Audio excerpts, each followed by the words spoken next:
प्यारे बच्चों, आज 15/7/2020 के वर्चुअल क्लास में पुनः आप लोगों का स्वागत है।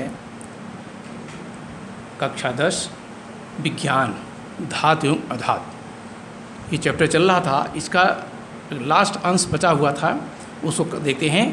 उसमें धातुओं का संक्षारण, तो संक्षारण का सब शाब्दिक अर्थ आप समझ गए होंगे, जंग लगना। तो संक्षारण वाले एक अंश हम लोग थोड़ा पढ़ चुके हैं, फिर भी यदि इसमें नया बताना है। जैसे लोहे में जंग लगना संक्षारण कहलाता है, या किसी भी धातु में जंग लगना संक्षारण हो जाता है। होता क्या है, रासायनिक रूप से जंग फेरिक ऑक्साइड का जल योजित रूप है। इसका मुख्य कारण वायु में नमी, ऑक्सीजन की उपस्थिति, कार्बन डाइऑक्साइड है। वास्तव में संक्षारण एक विद्युत रासायनिक प्रक्रम है जिसमें धातु ऑक्सीजन को इलेक्ट्रॉन देकर ऑक्सीकृत होती है और ऑक्साइड बनाती है। धातु क्या करती है, ऑक्सीजन को इलेक्ट्रॉन देकर ऑक्सीकृत हो जाती है और ऑक्साइड बना लेती है।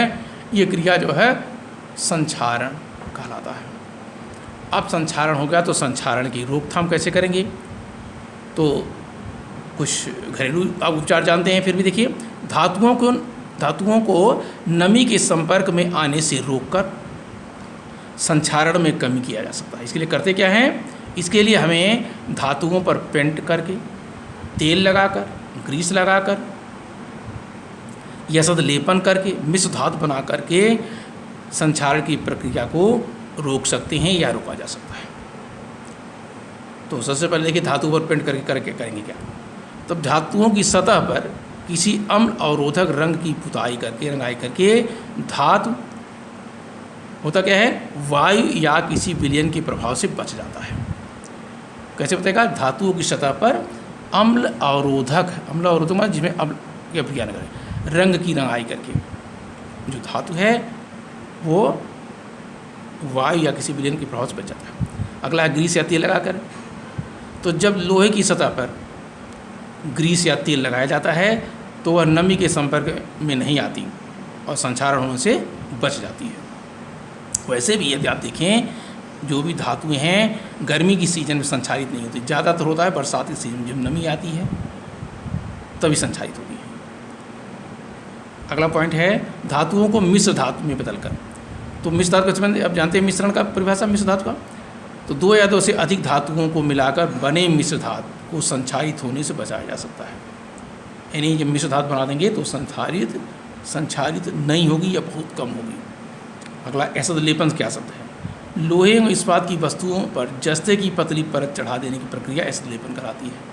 ऐसा आप और भी जान सकते हैं, जैसे सोने के, अब सोना बहुत महंगा है तो किसी भी तांबे की बने जेवर पे सोने की परत चढ़ा दें, उसका एसद लेपन हो गया और वो धोखे में सोने का भाव बिक जाता है। अगला है उपधातु। कुछ तत्वों में धातु एवं उपधातु दोनों के गुण विद्यमान होते हैं, इन्हें उपधातु कहते हैं। ज्ञात उपधातु की संख्या लगभग 8 है। ये ऑक्साइड, अम्ल तथा क्षार दोनों से क्रिया करते हैं, अतः इन्हें ऑक्साइड उभयधर्मी कहते हैं, जैसे एंटीमनी, आर्सेनिक आदि। अब आता है मिश्र धातु। मिश्र धातु क्या चीज़ है, दो या दो से अधिक धातुओं अथवा एक धातु हो और एक अधातु के समांगी मिश्रण को मिश्र धातु कहते हैं। मिश्र धातु के भौतिक गुण मूल धातुओं के गुण से भिन्न होते हैं। मिश्र धातु मूल धातु की अपेक्षा अधिक कठोर होती है, अतः तमाम प्रकार के कलपुर्जे, ऑटोमोबाइल के पार्ट्स, युद्धक सामग्री बनाने में मिश्र धातु का प्रयोग किया जाता है। और इस चैप्टर का ये लास्ट आर्टिकल जो है समाप्त हो जाता है। अब इसके बाद चलेगा हमारा प्रश्नोत्तर विषय।